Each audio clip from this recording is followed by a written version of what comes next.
Сәлем достар, каналыма қош келдіңіздер.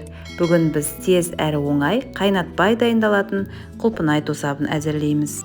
Бұл құлпынай тосабы тек мұздатқышта сақталады. Сіздер де осы әдіспен жасап көріңіздер. Бізге қажетті ингредиенттер: 1,5 кг құлпынай, 250 г шекер және мұздатқышта қатыруға арналған ыдыстар. Алдымен 500 г құлпынайды блендермен езіп аламыз. Үстіне шекерді салып, араластырамыз. Қанты еру үшін 30 минутқа шетке қоя тұрамыз. Әрі қарай қалған құлпынайды орташа бөліктерге кесіп аламыз. Құлпынайларыңыз майда болса, кеспесеңіздер де болады. Оларды контейнердің жартысына дейін саламыз. Үстіне езілген құлпынайды құйып толтыратын боламыз. Беттерін жауып, мұздатқышқа салып қоямыз. Қыста керегіңізше алып, шаймен рахаттанып іше бересіздер. Ас болсын. Рецепт ұнаса, лайк басып, комментарий қалдырыңыздар.